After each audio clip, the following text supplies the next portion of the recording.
राधे राधे, जय श्री कृष्णा। भक्तों आज मैं आप सभी को लड्डू गोपाल जी की एकदम सत्य लीला कथा सुनाऊंगी, जिसे सुनकर आप सबको भी लड्डू गोपाल जी के होने का साक्षात अनुभव होने लगेगा और आपको ये कथा सुनने के बाद आपके मन में भी लड्डू गोपाल जी के प्रति और अधिक प्रेम भर जाएगा और आपका मन प्रशंसा भर जाएगा। कथा को शुरू करने से पहले अगर आपने हमारे चैनल को सब्सक्राइब नहीं किया है तो प्लीज़ चैनल को सब्सक्राइब जरूर से कर लें भक्तों, और बेल आइकन को भी प्रेस कर लें, जिससे आप सभी को लड्डू गोपाल जी की सत्य लीला कथा सुनने को मिलेंगी। भक्तों श्री कृष्ण कौन है? कृष्ण भगवान है, अनंत ब्रह्मांड के रचयिता हैं भगवान श्री कृष्ण। और भगवान श्री कृष्ण का बाल स्वरूप लड्डू गोपाल जी हैं, जिनकी सेवा आजकल हर घर में हो रही है। जब भी हमारे जीवन में कोई भी विपत्ति आती है तो हम भगवान के पास दौड़कर जाते हैं और उनसे कहते हैं कि हमें इसी विपत्ति से निकाल दो। भक्तों जरा सोच कर देखो, जब हम भगवान श्री कृष्ण के बाल स्वरूप लड्डू गोपाल को हमारे घर में विराजमान करवाते हैं तो बाल स्वरूप में उनकी पूजा करते हैं, तो हमारे श्री कृष्ण भगवान भी अपने भक्तों के साथ बच्चा बन जाते हैं और हर दिन नई नई लीलाएं अपने भक्तों के साथ करते रहते हैं। एक भक्त जब लड्डू गोपाल जी की सेवा करता है, उनसे एक रिश्ता बनाता है। कोई तो भगवान के रूप में, कोई पुत्र के रूप में उनकी सेवा करता है, कोई उन्हें सखा के रूप में उनकी सेवा करता है। और यकीन मानिए भक्तों, लड्डू गोपाल जी भी उस रिश्ते को पूरी तरह से निभाते हैं और उस रिश्ते में बंधकर लड्डू गोपाल जी अपने भक्तों के साथ ऐसी लीलाएं करते रहते हैं। भगवान को हम क्या दे सकते हैं भक्तों, वो तो स्वयं सृष्टि के पालनहार हैं। लेकिन जब भक्त भाव के साथ भगवान को मिश्री का भी भोग लगा देता है तो भगवान बहुत ही प्रसन्न हो जाते हैं और कृपा कर अपने भक्तों पर सदैव बनाए रखते हैं।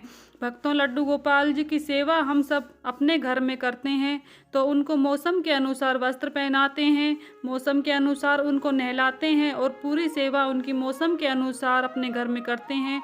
भक्तों क्या सच में भगवान को हमारी सेवा की आवश्यकता है और क्या हम भगवान के साथ ये सब कर सकते हैं? लेकिन ये हमारा सौभाग्य है भक्तों, लड्डू गोपाल जी हमारे घर में साक्षात विराजमान हैं। वो अपने भक्त को स्वयं चुनते हैं भक्तों, और इसी कारण हम उनकी सेवा कर पा रहे हैं भक्तों आज की ये लीला कथा अत्यंत ही दिल को छू लेने वाली है, हृदय को प्रसन्न करने वाली है।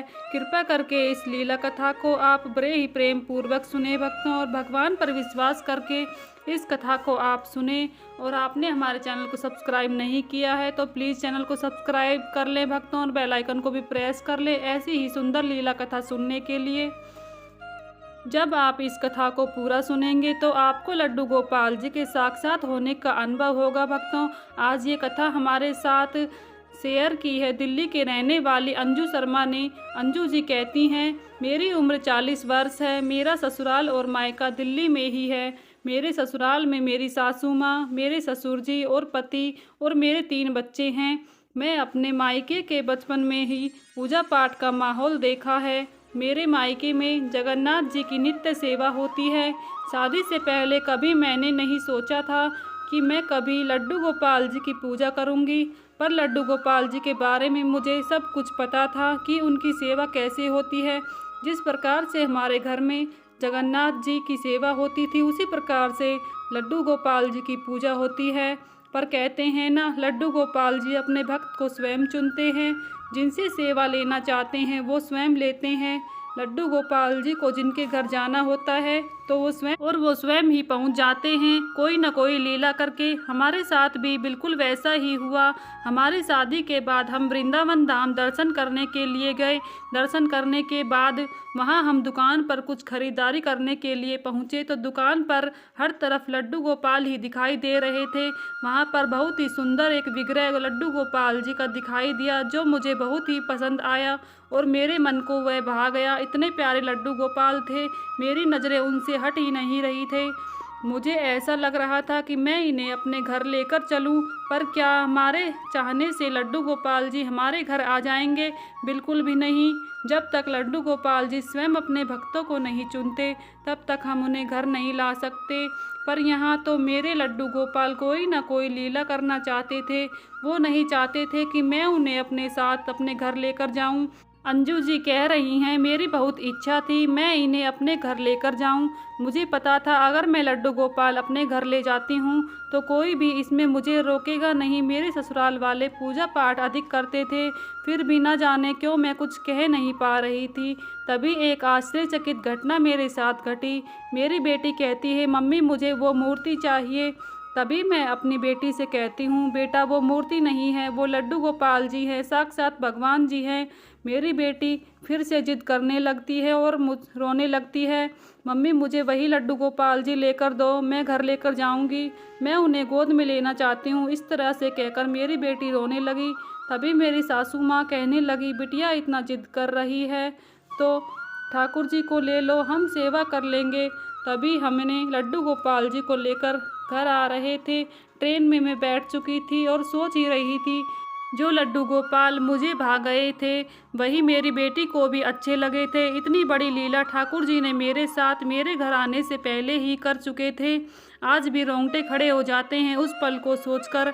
अब मैं स्वयं ही सारी पूजा पाठ करती हूँ और मेरी सासू माँ मेरे बच्चों को संभालती हैं। लड्डू गोपाल के घर में आते ही मेरे घर में खुशियाँ ही खुशियाँ थीं। मैं बाल गोपाल से प्रेम बहुत करने लगी थी, पर एक बच्चे के समान उनकी सेवा करने लगी थी। मैंने लड्डू गोपाल को संतान मान लिया था, क्योंकि लड्डू गोपाल जी मेरे तीनों बच्चों के बाद मेरे घर आए थे। अंजू जी कहती हैं कि जैसा कि मैंने पहले बताया कि लड्डू गोपाल जी हमारे घर आने से पहले इतनी बड़ी लीला कर चुके थे, और घर में आने के बाद तो उन्होंने कई सारी ऐसी लीलाओं का अनुभव हमें कराया है। अब मैं आपको ऐसी लीला कथा सुनाने वाली हूँ जिसे सुनकर आपके मन को भी बहुत ही प्रशंसा मिलेगी। अंजू जी कहने लगी, मैं लड्डू गोपाल जी की सेवा पिछले 8 वर्ष से कर रही हूँ।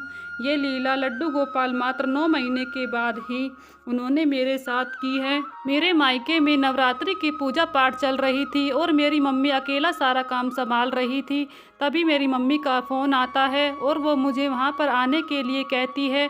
तो मैं आपको पहले बता दूं कि मैं कभी भी लड्डू गोपाल जी को कहीं भी जाती थी अपने साथ ही लेकर जाती थी।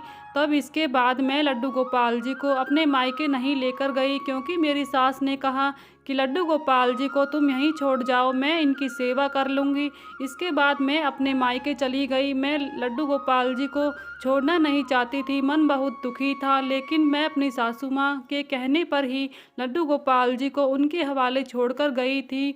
तब मैं वहाँ पर 10-15 दिन तक वहाँ पर रही तो मुझे दूसरे तीसरे दिन ही एक सपना आया, बहुत ही आश्चर्यचकित कर देने वाला। एक घटना मेरे साथ घटी। मैं लड्डू गोपाल जी की सेवा पिछले 8 वर्षों से कर रही थी, लेकिन ऐसा पहले कभी भी नहीं हुआ। मुझे मायके जाने के बाद ही दूसरे तीसरे दिन ही मेरे सपन में स्वयं लड्डू गोपाल जी साक्षात आए हैं और वो मुझे अपने दिव्य स्वरूप दिखा रहे हैं। उनके दिव्य स्वरूप को देखकर मैं उनसे नज़रें नहीं हटा पा रही हूँ, और ऐसा सुंदर सपना देखकर मैं बहुत ही प्रसन्न होती हूँ। सुबह उठकर मैं इस बारे में सोचती सोचती ही प्रसन्न होती हूँ कि लड्डू गोपाल जी साक्षात मेरे सपने में आए हैं। इसके बाद मैं अपने ससुराल में चली जाती हूँ। तब मेरी तबीयत बहुत ही ख़राब हो गई थी सारा काम करते करते, तो इसलिए मैं लड्डू गोपाल जी की सेवा नहीं कर पा रही थी। लेकिन मैं उनसे दूर भी नहीं रहना चाहती थी, उनको एक बार अपने गोद में लेना चाहती थी। तभी मैं नहाने के लिए चली जाती हूँ और नहाने के बाद क्या देखती हूँ कि मेरी सासू माँ ने मेरे लड्डू गोपाल जी को चंदन का लेप लगाकर उन्हें सिंहासन पर बैठा रखा है। तभी मैं उनकी ऐसी अवस्था देखकर एकदम चौंक जाती हूँ और सोचती हूँ कि मुझे ऐसा देखकर बिल्कुल अच्छा नहीं लगता है, और क्योंकि मैंने पहले सपन में लड्डू गोपाल जी को इसी अवस्था में देखा था। वो रोते हुए बुला रहे थे, मैया मुझे ठंड लग रही है, वो रो रहे थे। तभी मैंने वो सपन याद किया। इसी तरह से मैंने लड्डू गोपाल जी को अपने सपन में रोते हुए देखा था। इतनी ठंड में मेरी सासू माँ ने लड्डू गोपाल जी को चंदन का लेप लगाकर बैठा रखा था, और मुझे ऐसा देखकर बिल्कुल भी अच्छा नहीं लगा। मेरा मन बहुत ही दुखी हो गया। और भक्तों, मैं आप सभी को बता दूं, जब भी हमें भगवान संकेत देते हैं तो वो हमें किसी न किसी अवस्था में, किसी न किसी रूप में, सपन में हमें संकेत जरूर देते हैं, और वो बात हमारे सामने एक न एक दिन आ ही जाती है। उसी तरह से अंजू जी के साथ भी ऐसा ही हुआ। वो अपने लड्डू गोपाल के ऐसे स्वरूप को देखकर आश्चर्यचकित हो गई थी। तभी उनकी सासू माँ कहती हैं, बहू 2-3 दिनों से अधिक ठंड हो रही है, नहाने में बहुत ही ठंड लगती है। बच्चों को गर्म पानी से ही नहलाना। तभी मेरा ध्यान मेरे लड्डू गोपाल जी के ऊपर जाता है, क्योंकि अब अधिक ठंड हो रही थी और मेरे लड्डू गोपाल जी को भी तो ठंड लगती होगी। मेरी सासू माँ लड्डू गोपाल जी को ठंडे जल से नहलाती होंगी और उन्हें ऊपर से चंदन का लेप भी लगा रखा है। मेरे बाल गोपाल को भी तो ठंड लगती होगी। इतना सोचकर मैं अपने लड्डू गोपाल जी के पास पहुंची और उन्हें अपने गोद में उठा लिया और उन्हें कपड़े से उनका सारा विग्रह से चंदन उतार दिया। तभी मैंने लड्डू गोपाल जी को गर्म वस्त्र पहनाकर और अपने सीने से लगा लिया।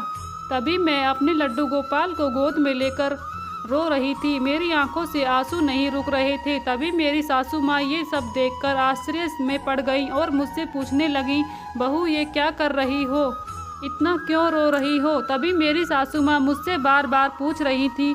मैंने उन्हें अपने सौपन के बारे में बताया कि किस तरह से सौपन में मेरे लड्डू गोपाल जी रो रहे थे और सर्दी से बेहाल हो रहे थे। तभी अंजू जी सारी लीला को समझ जाती हैं। भगवान उन्हें संकेत दे रहे थे। सौपन में उनकी सासू माँ उन्हें रोज ठंडे पानी से नहलाती थी और चंदन का लेप लगाती थी। तभी सासू माँ कहने लगी कि बहू मैं जगन्नाथ जी की पिछले 10 वर्षों से सेवा कर रही हूँ। मेरे साथ कभी भी ऐसी लीला नहीं हुई है, लेकिन मैंने तुम्हें हर रोज लड्डू गोपाल जी को चंदन का लेप लगाते हुए देखा था। तभी मैं उनको चंदन का लेप लगाती थी और उन्हें ठंडे जल से स्नान करवाती थी। यह सोचकर अंजू जी के आंसू नहीं रुक रहे थे कि मेरे लड्डू गोपाल जी को भी इतनी ठंड में ठंड लगती होगी। वो भी तो एक बाल बच्चे ही हैं, बाल स्वरूप हैं। मेरे गोपाल जी को भी तो इतनी ही ठंड लगती होगी। तभी उनकी सासू माँ कहती हैं कि देखो लड्डू गोपाल जी को हमारे घर में आए हुए अभी कुछ ही दिन हुए हैं कि उन्होंने तुम्हारे साथ इतनी बड़ी लीला की है।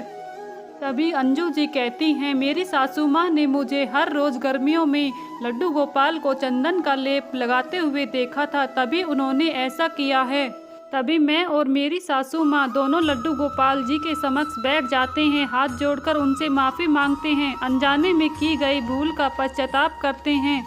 लेकिन हमें इस बात की बहुत ही प्रशंसा थी कि लड्डू गोपाल जी हमारे घर में साक्षात विराजमान हैं और वो हमारे साथ इस प्रकार की लीलाएं कर रहे हैं। हम बहुत ही प्रसन्न थे।